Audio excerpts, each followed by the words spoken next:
go. He dances round. Long ball. Goes across the Buckman. Puts it on the toe. He kicked through, followed through, regathered.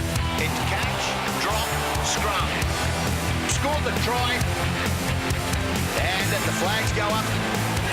Picks up, hit the foot race, hit the head of the harbour. Will he get there? I think he got there. Well, the Avgas tank is empty and the Ipswich Jets have run out of fuel after losing to Wynnum Manly and bringing their season to an end for the 2014 season. Hello and welcome to the Full 80, a complete overview of the Intrust Super Cup and IRL competitions. My name's Ben Dobbin and with me today I'm joined by the best in the business, marketing manager for the Ipswich Jets Rugby League Club, Greg Jacko Lyons. How Dobbo?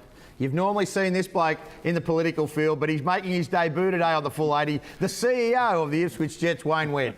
Nice to be here, Dobbo. Good to have you here, Wayne. Peter Bedell from the Courier Mail, the bloke who breaks the best stories week in, week out. And one of the super coaches of the Luxury Paints Ipswich Jets, Ben Walker. How are you, mate? I'm well, Dobbo. How you going? Yeah, recovered from Mad Monday? Yeah, I didn't participate in the Mad Monday festivities, but yeah, had a couple of beers with them on Sunday night and licked our wounds, but we're ready to go for next year. Yeah, well, we'll go straight into that. Qualifying semi-final on week 2 of the semi-finals, and it was the Northern Pride that were victorious over the East Tigers. They won 8-7 in a really tight game. How did you see that, Pete?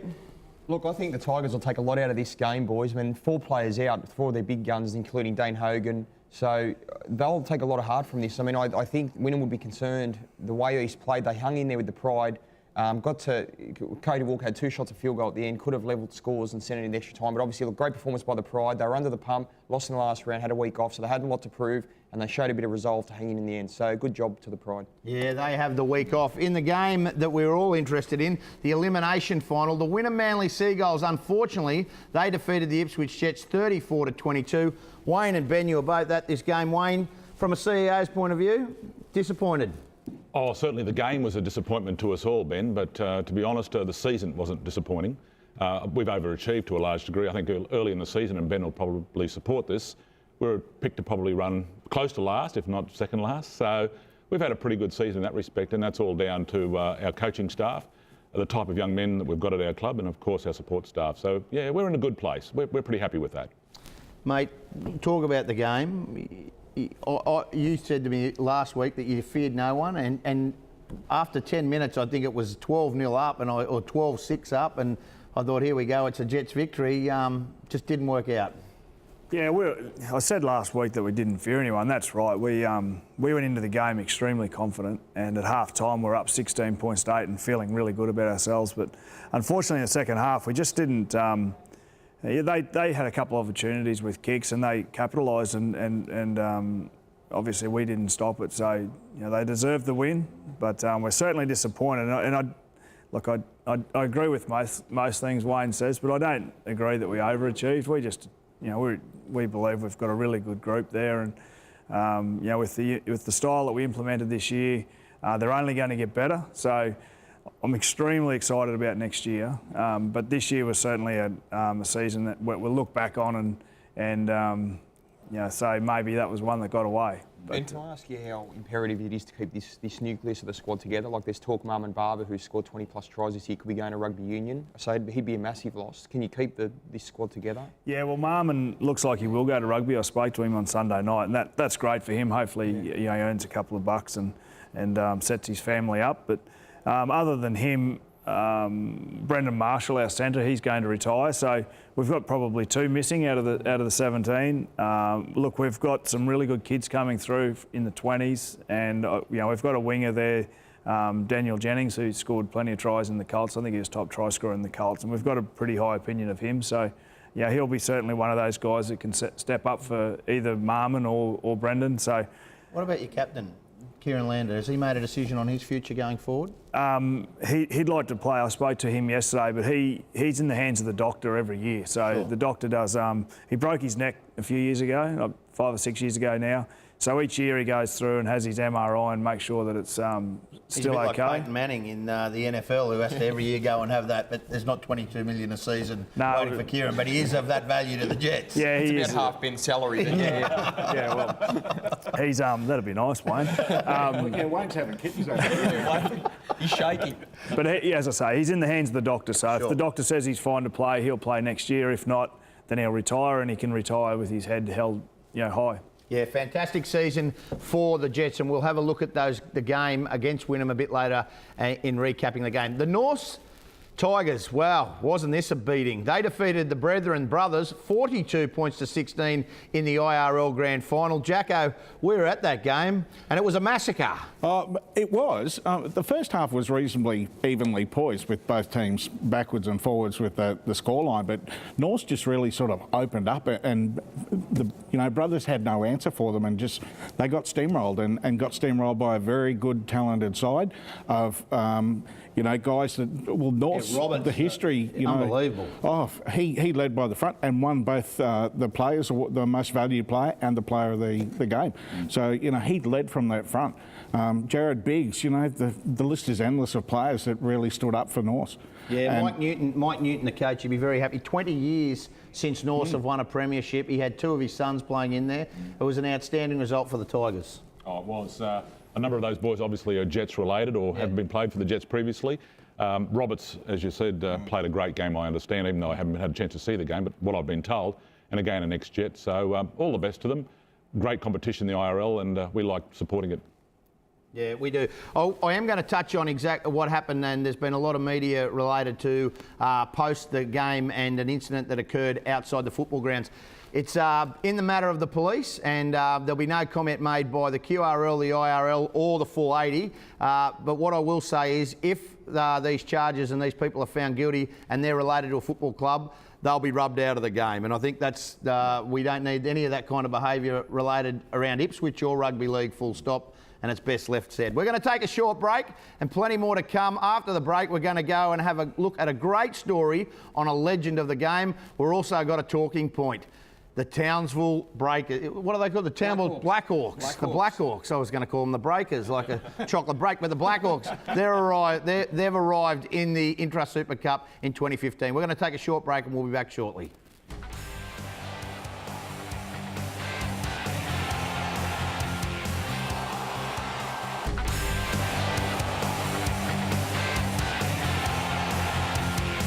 Yeah, welcome back to the Full 80. Well, on Saturday, Norths played Brothers and the Phoenix TV University crew were there. Have a look at some of the highlights from the game.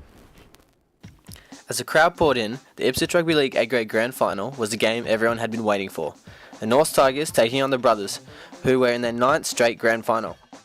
Mayor Paul Pasali and State Member for Ipswich Ian Barry were very impressed with the amount of people there supporting the local football. Turnout for Ipswich Rugby League today. Oh, look, this is fantastic. Look, from whether you're in local government or state government, I can tell you this is better than a fight in Parliament. This is better than a fight in council. What this is about is true rugby league, and I tell you what, it's good for the economy. But look at the young kids out there. That's what it's good for. And congratulations, North. 19 years. The supporters have been there. The people have been there. It's just good for rugby league.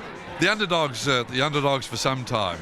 And Brothers have had their fair share. Yeah. It's North's time, and we all start again next year, and it's going to be just as exciting. What Paul said about the crowd turnout, the weather, it's perfect one day, brilliant the next. This is Ipswich, and this is our footy, and what a great turnout.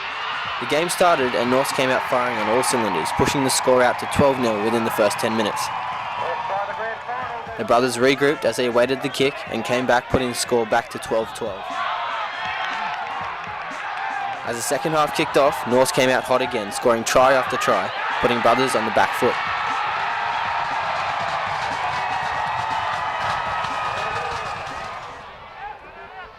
No matter what Brothers did, Norths were there to counter it.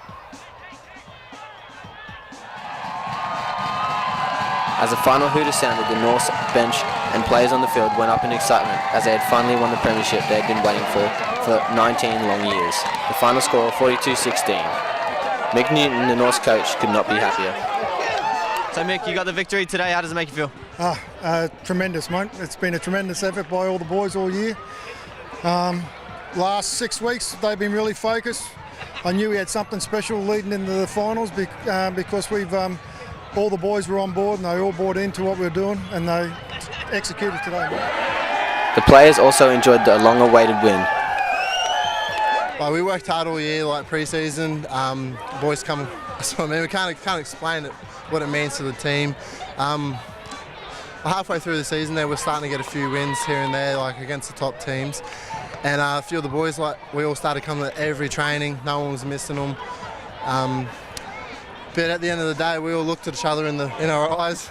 The man next to us at training the other week there, and so we're going to do this, boys. This is Zach Logan reporting for the Full 80.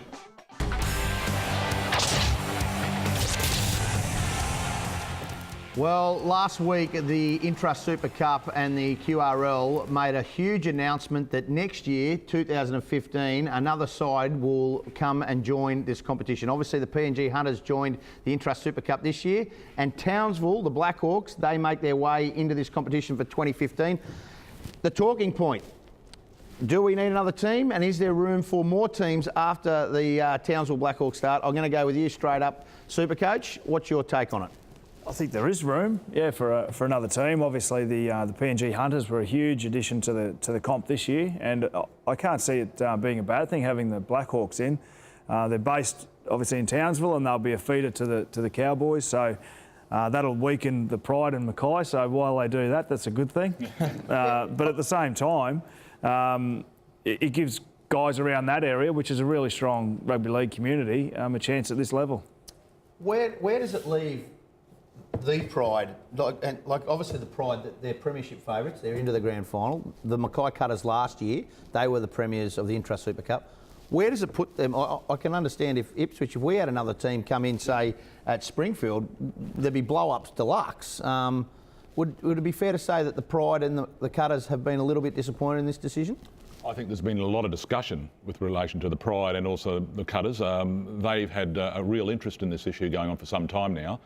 I understand they've come to an agreement in relation to player transfers and the like, because that isn't one of the issues up there with the Cowboys, or how they allocate their players. But one of the things, I suppose, I think most of the other clubs would see it as a good thing. 14 teams is not a bad size. It does have an effect on our draw, though. That's one of the issues we haven't discussed yet, and that's one of the things that we're looking at as CEOs. Whether we remain at a 24-round comp next year, which we had this year where we played everybody twice. If we go to a 26-round comp, it just makes the season too long. So there's a few issues there we're working through. So yeah, a lot to work out. So how would that work, Wayne? How if you do have to, bring the draw back in terms of rounds or expand the rounds? Do you have to go? We will go to 26 rounds. This year we started on the 1st of March, and we had our first trial on the 1st of February. Yeah. I'm not looking forward to starting a first trial in the middle of January and starting then in the middle of February. So we've got to work on that. Why not? What do you say? Do you want more games as a coach? Do you want more games? Yeah, I want to start next week. Yeah, just forget the rest of the semis. No, yeah. I don't mind. Like the players hate pre-season. They hate pre-season games. So if we rip into the season straight away, that's all okay for us. One thing that hasn't been spoken about is the trip that PNG really takes it out of the players. So, is there going to be a week off for those teams that come back after PNG? I'm not sure. I'm not sure whether that's been discussed, and hopefully they do. So if that's the case, then we'll have to go to 26, in which case we'll have to start 2 weeks early. But if we start 2 weeks early, that's okay by me. There's been a fair bit of discussion about Toowoomba not having a team, and obviously the Clydesdales were very strong. You're a Toowoomba born and bred local.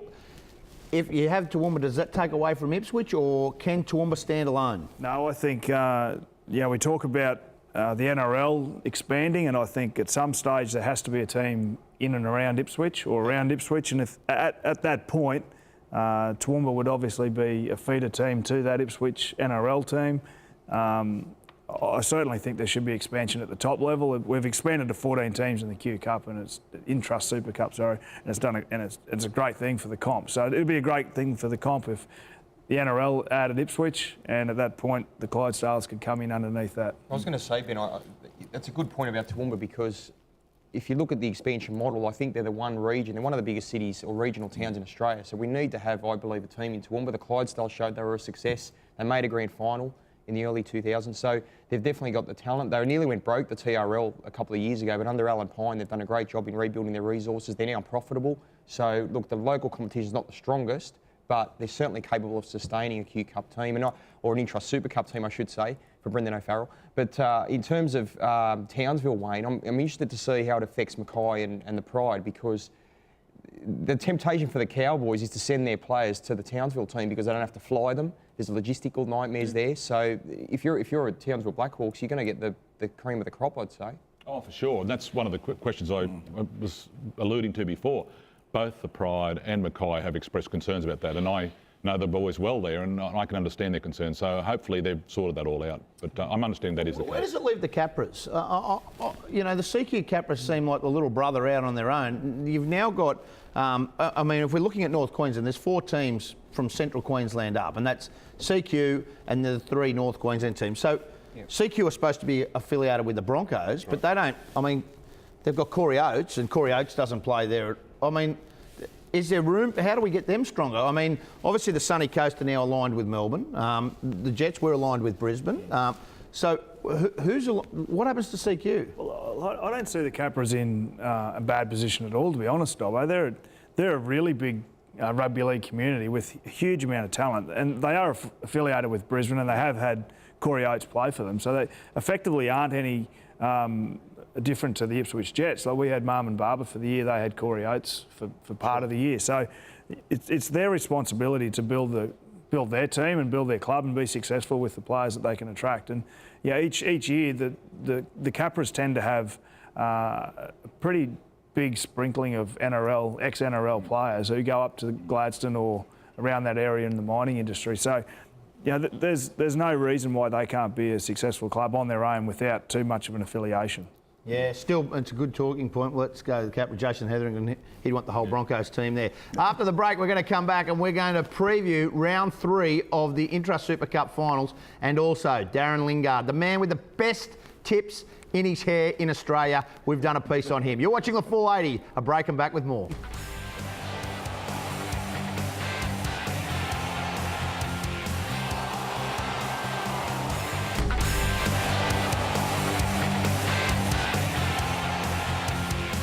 Welcome back to The Full 80. Darren Lingard is the Ipswich Jets team manager as well as the stats guru for the club. The Full 80 crew got to have a chat with him and talked about the major role he takes with the club. Have a look. Thanks, Dobbo. We're down here tonight at the Ipswich Jets training session, and we caught up with Darren Lingard, the manager of the Ipswich Jets. So when was sort of like your first sort of introduction to the Jets? When did you first notice the Jets as a team? 2007, I got a call up. I was doing a bit of work for one of the local clubs around Ipswich, West End. They decided to go in a different direction at the start of the following year with a couple of other blokes I was there with. Their manager was good friends with Wayne Finch, and asked me if I wanted to get involved as a trainer. So I started here in 2007 as a trainer and had 2 years doing that, and then moved up into a manager's role with Danny Moore in 2006. Can you give us a bit of a rundown of what a manager does, like day to day?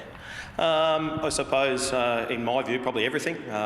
We manage the players during the week, making sure that they're all fit and well and comfortable, and the surroundings are all allowing them to go out and do what they do on the football field. So I make sure that they're here on time at training, keep them updated with what's going on as far as the training for the week, what times we need to be where, what they need to bring, keep them in the loop with a lot of those sorts of things. Then I guess keep the stats for what's required of individual stats, team stats, anything that the coaches may want on a weekly basis, and continue that on throughout the year. And I've been able to do that in my role for about the last 5 years, I think, since I started at Intrust level. And anything else that the coaches might require from me during the week to allow the players to get out there and do what they do on the field.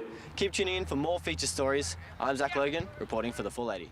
Oh, thank you, Zach Logan and Darren Lingard. One of the best dyed hair in the Intrust Super Cup. He's one of the good guys of the Ipswich Jets. Preliminary final time, boys, and the East Tigers play the Wynnum Manly Seagulls for the 3rd time in 4 weeks. It's at Langlands Park and at 2 o'clock on Sunday afternoon. Pete Bedell, Jacko, put us through the overview. Look, I think Munster and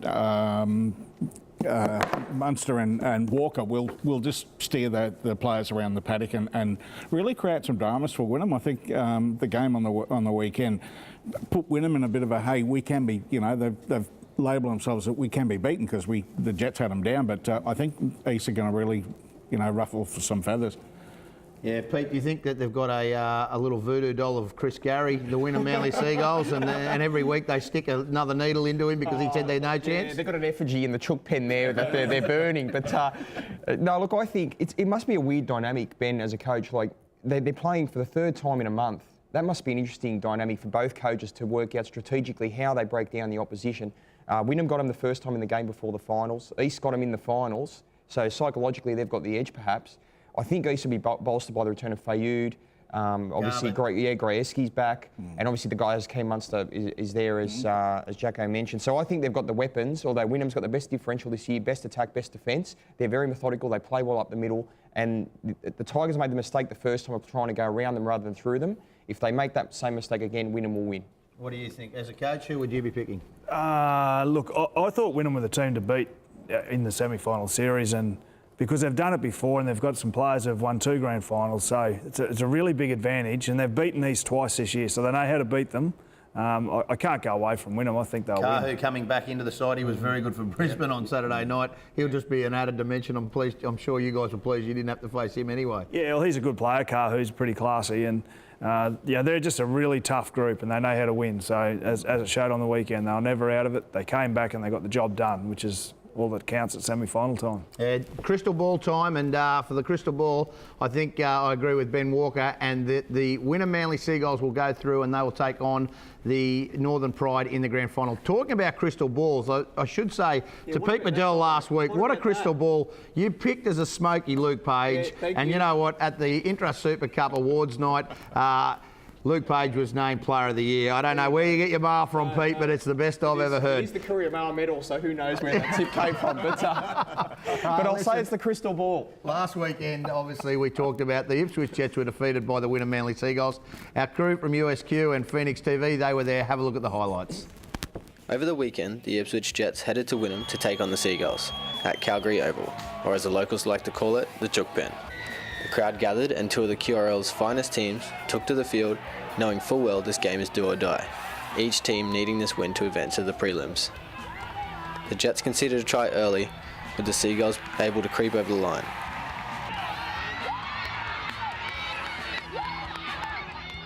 The Jets managed to score 3 tries in the first half, one of them a last-minute beauty by Marmin Barber. The Jets going into halftime with a lead, 16-8.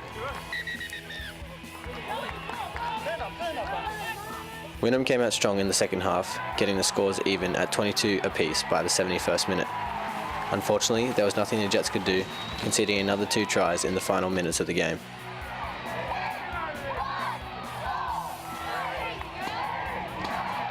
CEO of the Jets, Wayne Went, spoke to Eliza Wheeler about the end result. You're all done for the season now. How are you feeling? Devastated, actually. I think all the boys are feeling exactly the same way. Unfortunately, the season had to come to an end at some stage. We were hoping it was going to be in a couple more weeks after a grand final at Lang Park, but that's the way it is. I think we've overachieved during the year. A lot of people picked us to come last or near the bottom. So we've had a good season, and the boys are at least can be happy for that. The Jets are back into pre-season training in 6 weeks' time, preparing for another shot at the Intrust Super Cup in 2015. So our pre-season starts in November. Again, we don't have any new players on the horizon that we can actually call on. So again, we'll be working on our established players and also our players from the Ipswich Rugby League competition. We're extremely proud of them. As I said at the beginning of this, they were picked to come last or second last, and as a result to finish where we are is just tremendous. And it just shows, I think, the spirit that's within the club. Ben and Shane Walker, our coaches, are fantastic people. We have a real family situation at our club where everybody supports and acknowledges everybody's contribution. So I think it'll actually even be better next year. Great. Well, you've made the community very proud. Thanks for chatting with us, Wayne, CEO of the Ipswich Jets. Thank you, Eliza, and thank you, SQ, for supporting us as well. The winner Manly Seagulls now advance to play the East Tigers for the 3rd time in 4 weeks in the preliminary final this Sunday, September 21st at Langlands Park. Well, Well, today concluded the season for the Ipswich Jets after the defeat by the Wynnum Manly Seagulls down here in Wynnum. Thank you very much for your time, boys. Good luck next year. I'm Eliza Wheeler, reporting for the Full 80. Thank you, Eliza, and congratulations for what has been a wonderful season to the Luxury Paints Ipswich Jets. Congratulations, Walks. I know that you say that you didn't overachieve and that the grand final was beckoning, but there's always next year, and I think Ipswich, it's safe to say, are on the right path forward. That's full time. Thank you to the great Jacko. Wayne Went, what a debut, CEO of the Jets. Ben Walker, as usual, outstanding. And the man who breaks story week after week, Peter Bedell, thank you for being with us. Next week is our final instalment of the Full 80 for the season. We have a special guest coming on. Till next time, bye for now.